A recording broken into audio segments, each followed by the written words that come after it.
Assalamualaikum warahmatullahi wabarakatuh. Om Swastiastu, Namo Buddhaya, salam, salam sejahtera, salam kebajikan. Baiklah sahabat buku siswa anak sekolah, apa kabarnya? Semoga semua selalu dalam keadaan sehat. Pada kesempatan ini kita akan membahas berbagai tipe soal, khususnya untuk guru PGSD, baik itu untuk teman-teman yang akan mengikuti seleksi UP PPG Daljab tahun 2022 dan seleksi PPK tahun 2022. Namun sebelum lanjut kami ingin menyampaikan beberapa hal yang menjadi dasar bagi kami, khususnya untuk teman-teman guru PGSD yang akan mengikuti tes UP PPG Daljab tahun 2022 dan PPK tahun 2022. Mengapa pada kesempatan ini semua soal kami jadikan satu? Jadi dari observasi kami dari sahabat-sahabat kami yang sudah lulus PPG pada tahun 2021 itu 90% lulus dalam tes seleksi PPK, baik pada tahap 1 maupun pada tahap 2. Kemudian dari sahabat-sahabat kita yang lulus tes PPK itu 85% lulus dalam seleksi pretest PPG tahun ini.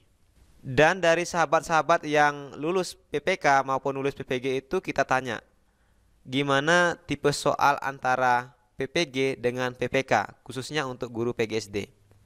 Itu hampir 98% tuh mengatakan hampir-hampir mirip teman-teman. Pedagoginya ada, wawancara dalam bentuk soal ada, kemudian tes kompetensi teknisnya juga hampir-hampir sama. Nah dengan demikian, maka pada kesempatan ini kami akan memadukan semua soal-soal yang berasal dari FR, dari sahabat-sahabat kita, baik yang sudah tes PPG maupun yang sudah tes PPK. Semoga melalui soal-soal ini bisa memberikan gambaran dan bisa sebagai latihan kita bersama untuk mengikuti tes seleksi PPK tahun 2022 dan tes UP PPG Daljab tahun 2022. Namun sebelum lanjut, seperti biasa mari kita berdoa sejenak menurut agama dan kepercayaan kita masing-masing. Semoga kita diberikan kemudahan, kelancaran dan bisa membuahkan hasil yang baik.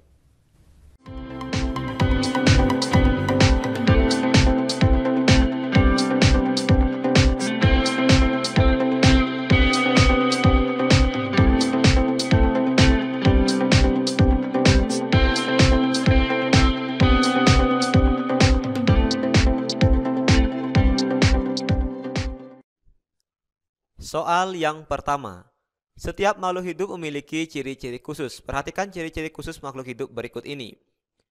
Yang pertama, tubuhnya terdiri atas dua segmen, yaitu prosoma, bagian kepala dan dada, dan abdomen, yaitu bagian perut. Yang kedua, pada bagian kepala terdapat sepasang kalisera beracun dan sepasang pedipalpus. Yang ketiga, memiliki 4 pasang mata, 8 kaki, dan tidak bersayap. Yang keempat, berkembang biak dengan cara bertelur. Yang kelima, sistem pernapasannya terjadi melalui sistem paru-paru buku. Pernyataan yang tepat berdasarkan ciri-ciri makhluk hidup di atas adalah A. Kumbang, B. Laba-laba, C. Semut, D. Kupu-kupu, E. Lipan. Kita lihat pembahasannya. Nah, ciri-ciri yang dimiliki oleh makhluk hidup tersebut sesuai dengan gambar berikut. Nah, sesuai dengan gambarnya ini adalah laba-laba. Laba-laba tubuhnya terdiri atas dua segmen, yaitu prosoma. Nah, prosoma adalah bagian kepala dan bagian dada. Kemudian terdiri atas abdomen, yaitu bagian perut. Yang kedua, pada bagian kepala laba-laba ini terdapat sepasang kalisera beracun dan sepasang pedipalpus. Selanjutnya memiliki 4 pasang mata. Nah, laba-laba ini umumnya memiliki 4 pasang mata, tapi ada juga yang memiliki 3 pasang, 2 pasang, bahkan 1 pasang. Namun umumnya memiliki 4 pasang mata dan 8 kaki serta tidak bersayap. Laba-laba sendiri berkembang biak dengan cara bertelur dan mempunyai sistem pernapasan yaitu paru-paru buku. Maka jawaban yang tepat untuk pertanyaan ini yaitu yang B, laba-laba. Nah, di sini ada hal yang ingin kita tekankan berkaitan dengan laba-laba dibandingkan dengan binatang yang lain seperti lebah, kumbang, dan semut. Ini yang perlu diperhatikan, kalau pada laba-laba itu tubuhnya terdiri atas dua segmen yaitu prosoma dan abdomen. Nah, prosoma itu sendiri yaitu bagian kepala dan dada, sedangkan abdomen yaitu bagian perut. Berbeda dengan lebah, kumbang, dan semut, ini memiliki 3 segmen tubuh. Ada kepala, ada dada, ada perut. Ini terpisah. Nah, kalau kita lihat laba-laba cuma 2 segmen. Kemudian pada bagian kepala, Nah, pada bagian kepala ini, kalau pada lebah, pada kumbang, dan pada semut dia memiliki antena, sedangkan laba-laba tidak. Selanjutnya, dari segi kaki, laba-laba ini umumnya memiliki 8 kaki atau 4 pasang. Sedangkan kalau pada kumbang, pada lebah, atau pada semut hanya memiliki 6 kaki atau 3 pasang. Untuk cara perkembangbiakannya sama, yaitu dengan cara bertelur. Nah, ini adalah perbedaan mendasar dari laba-laba dengan binatang-binatang lain seperti lebah, semut, dan kumbang. Soal berikutnya.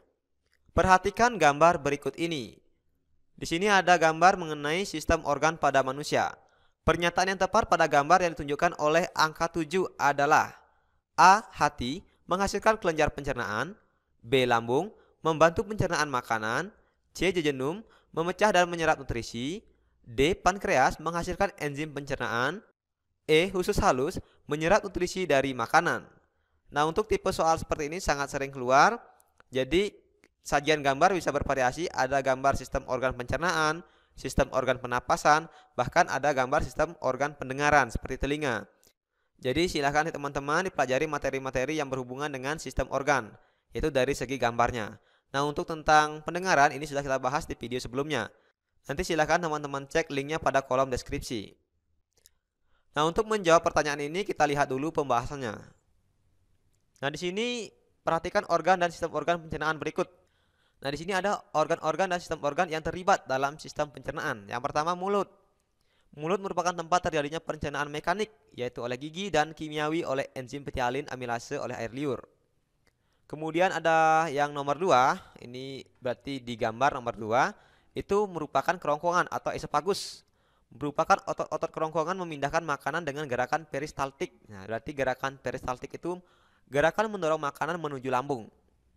Kemudian di nomor 3, itu merupakan hati. Hati merupakan kelenjar pencernaan terbesar yang memiliki fungsi menghasilkan cairan empedu.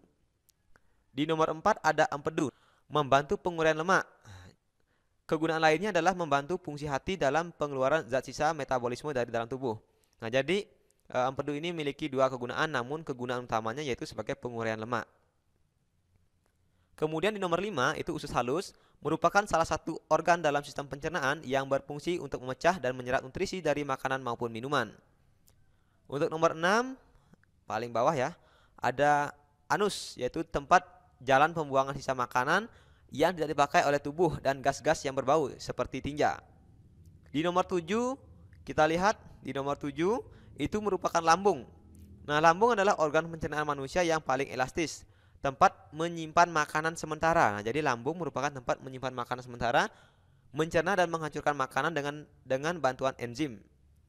Yang ke-8, di bawahnya lambung, itu ada pankreas, memiliki fungsi eksokrin.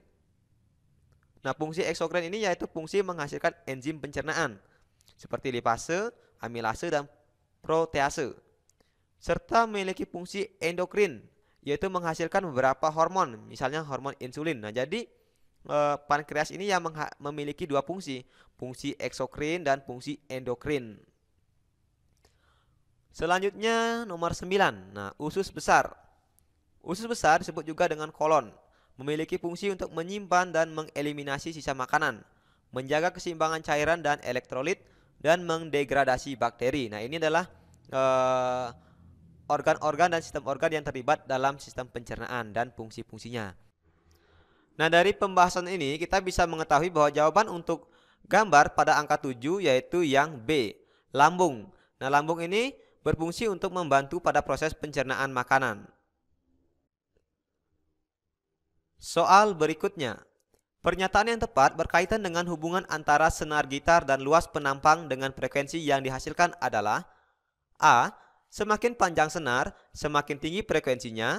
Semakin kecil luas penampang, semakin rendah frekuensinya. B. Semakin panjang senar, semakin rendah frekuensinya. Semakin kecil luas penampang, semakin rendah frekuensinya.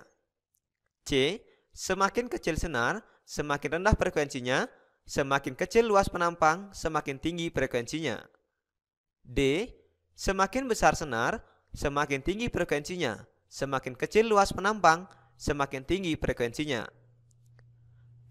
Semakin kecil senar, semakin tinggi frekuensinya. Semakin besar luas penampang, semakin rendah frekuensinya. Nah, kita lihat pembahasannya. Nah, untuk soal ini sudah ada yang membahas di beberapa channel dan menjawabnya dengan menggunakan penalaran dari rumus. Tapi di sini kita akan menjawab dengan logika saja. Yang pertama kita lihat hubungan dari panjang senar. Karena yang kita lihat adalah hubungan dengan panjang senar, berarti luas penampang dan besarnya senar ini sama. Yang membedakan yaitu panjangnya senar gitar. Logikanya begini. Apabila suatu senar yang berukuran pendek ini dipetik atau dimainkan, maka frekuensi atau banyaknya getaran ini merambat dengan sangat cepat karena senar gitarnya ini pendek. Karena frekuensinya banyak, berarti frekuensi yang dihasilkan yaitu besar. Sebaliknya, apabila senarnya panjang, maka proses perambatan getaran atau frekuensinya ini lama. Dengan demikian, frekuensi yang dihasilkan sedikit. Berarti, apabila senarnya ini panjang, maka frekuensinya kecil, karena banyaknya getaran sedikit. Kemudian kita lihat dari luas penampang. Jika kita melihat dari ukuran luas penampang, maka senar gitar ini memiliki besar yang sama dan panjang yang sama. Nah, pada penampang yang pertama ini luas penampangnya lebih besar. Sedangkan pada penampang yang kedua, luas penampang senarnya lebih kecil. Nah, jadi begini. Apabila suatu gitar atau tali gitar ini kita petik atau kita mainkan, ketika dia bergetar, karena luas penampangnya begitu besar, maka kemampuan penampang ini untuk meredam getaran gitar itu sangat cepat atau sangat besar. Sehingga frekuensi yang dihasilkan akan kecil.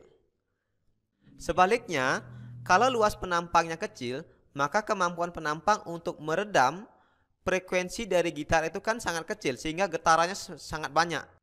Anggap begini, ketika suatu tali itu bergetar 10 getaran frekuensinya. Karena luas penampangnya kecil, untuk meredam frekuensi yang 10 getaran ini kan lama, maka frekuensi yang dihasilkan besar.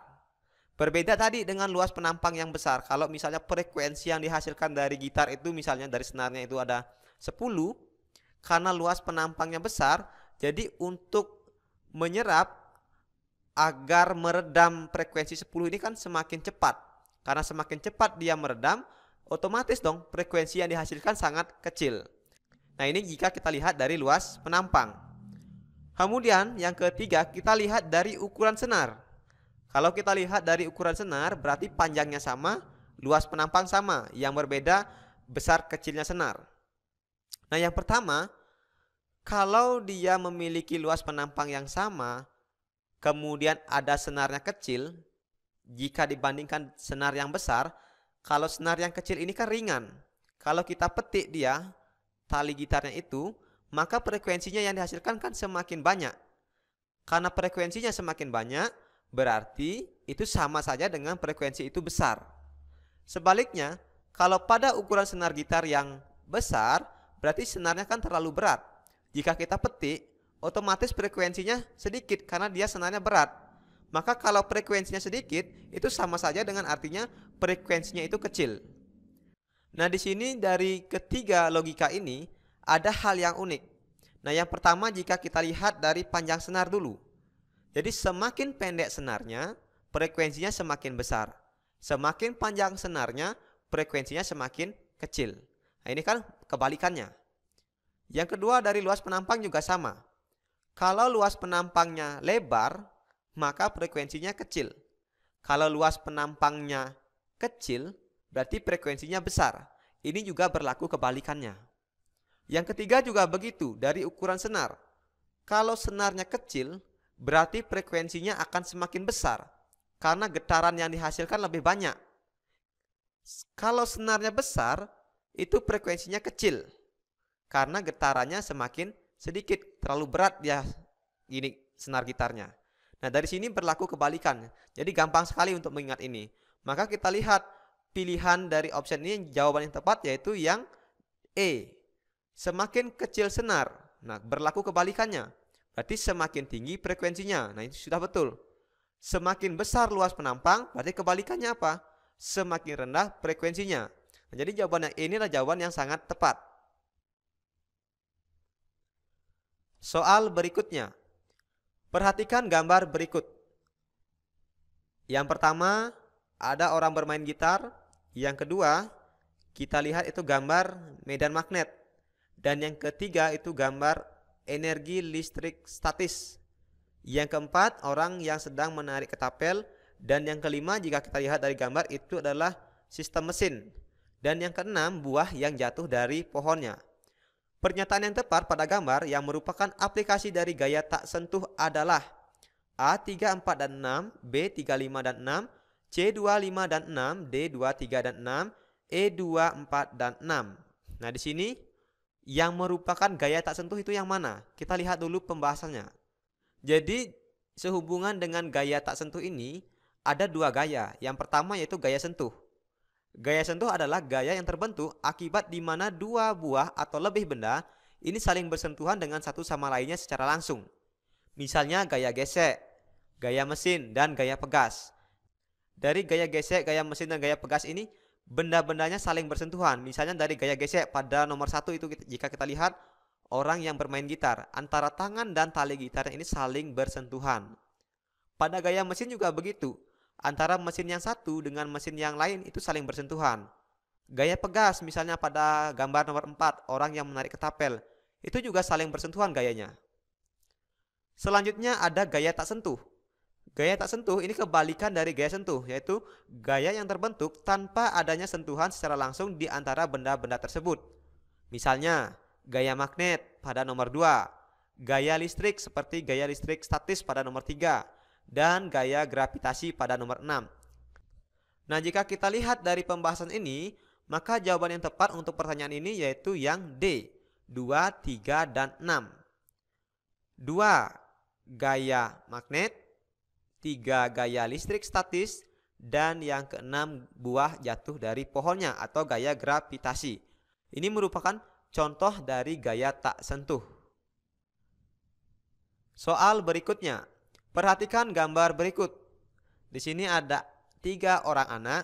Nah, 2 orang anak, anak B dan anak C yang ini menarik gerobak yang berisi benda. Kemudian anak A yang mendorong. Berdasarkan ilustrasi di atas, diketahui gaya pada anak B sebesar 60 Newton dan gaya pada anak C sebesar 40 Newton. Jika massa benda pada gerobak tersebut adalah 5 kilo, maka besarnya gaya yang dimiliki anak A untuk dapat memindahkan benda tersebut dengan percepatan sebesar 25 meter per sekon adalah A 15 Newton, B 35 Newton, C 25 Newton, D 10 Newton, dan E 30 Newton. Nah, untuk menjawab ini kita lihat dulu pembahasannya. Jadi ada 3 orang anak yang sedang menarik sebuah benda.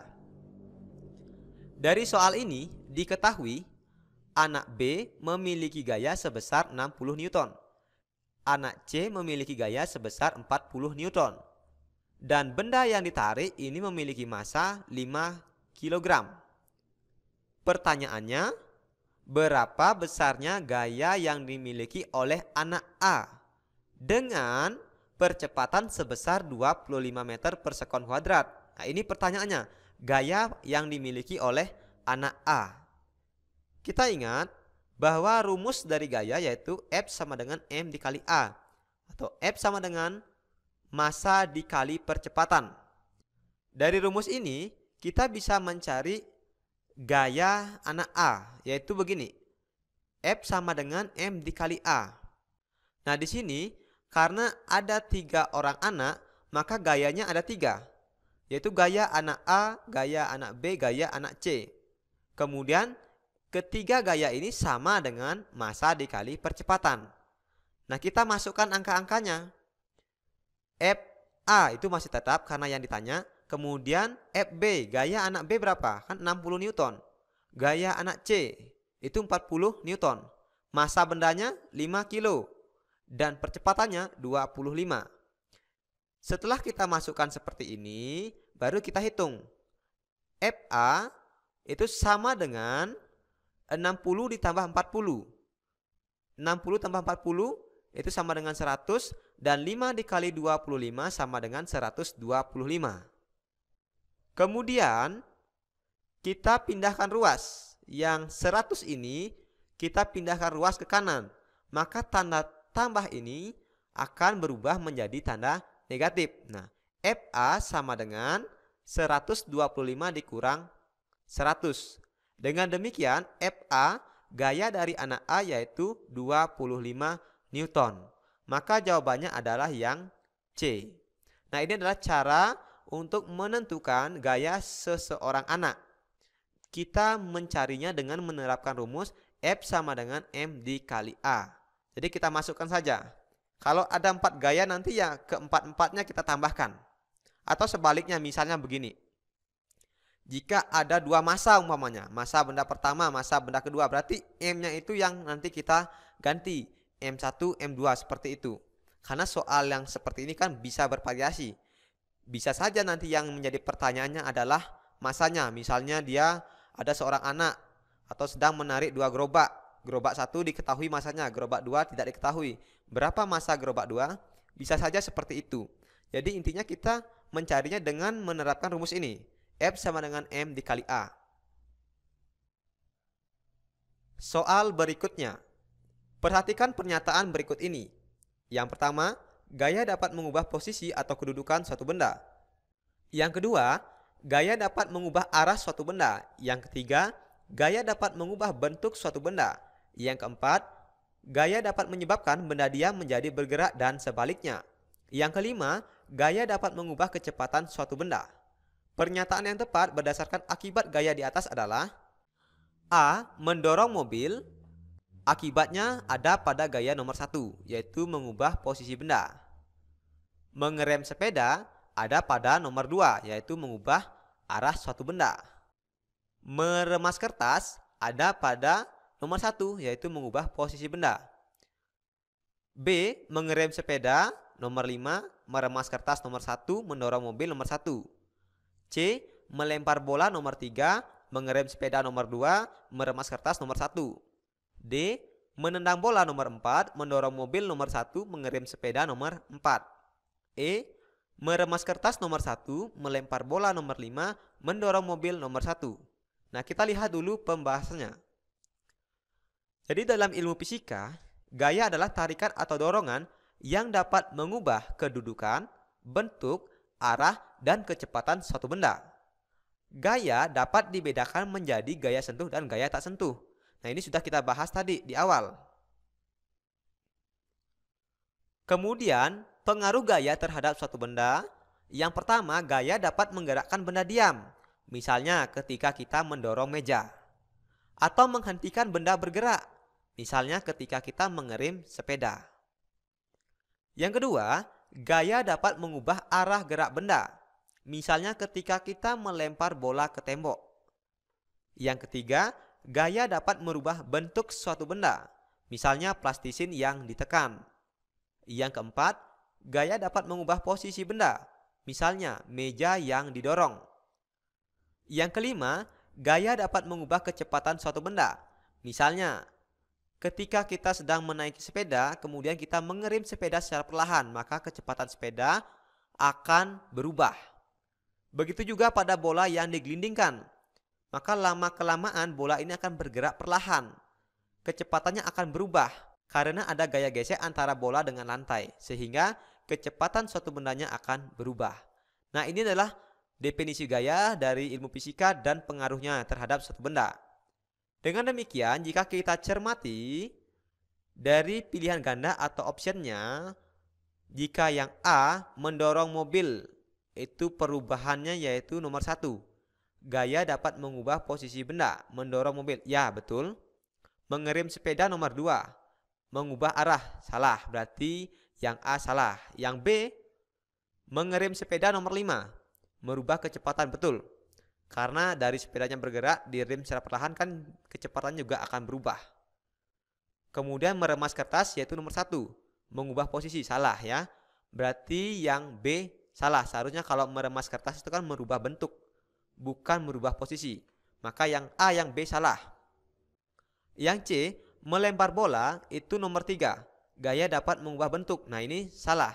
Karena kalau orang melempar bola tidak mungkin bolanya bisa berubah bentuk, ya kan? Berarti jawabannya yang C salah. Yang D, menendang bola nomor 4. Gaya menyebabkan benda diam menjadi bergerak. Ya, betul. Ketika bola itu diam ditendang, maka benda yang diam akan menjadi bergerak. Terus mendorong mobil nomor 1. Gaya dapat mengubah posisi atau kedudukan benda. Ya, betul. Ketika mobilnya diam kita dorong, maka kedudukan atau posisi mobil itu akan berubah. Mengerem sepeda nomor 4. Gaya dapat menyebabkan benda diam menjadi bergerak dan sebaliknya. Ya, betul. Jadi ketika kita mengerem sepeda, ini benda yang bergerak akan menjadi diam, kan ada kata sebaliknya. Berarti jawaban yang D itu sudah benar. Tapi kita lihat dulu yang E. Meremas kertas nomor 1, merubah posisi. Salah. Nah, jadi jawaban yang E juga salah. Nah, sudah benar tadi jawabannya yang paling tepat adalah jawaban yang D. Baiklah sahabat buku siswa anak sekolah, cukup sekian dulu latihan soal kita kali ini. Semoga latihan-latihan soal yang kita berikan pada kesempatan ini bisa bermanfaat untuk kita bersama. Dan semoga teman-teman semuanya diberikan kemudahan, kelancaran, membuahkan hasil yang baik dan lulus dalam seleksi tahun ini. Baik untuk teman-teman yang akan seleksi nanti dalam mengikuti UP-PPG Daljab tahun 2022 maupun untuk teman-teman yang akan mengikuti tes seleksi PPK tahun ini. Akhir kata saya ucapkan terima kasih dan mohon maaf atas kekurangannya. Sampai jumpa lagi dalam video selanjutnya.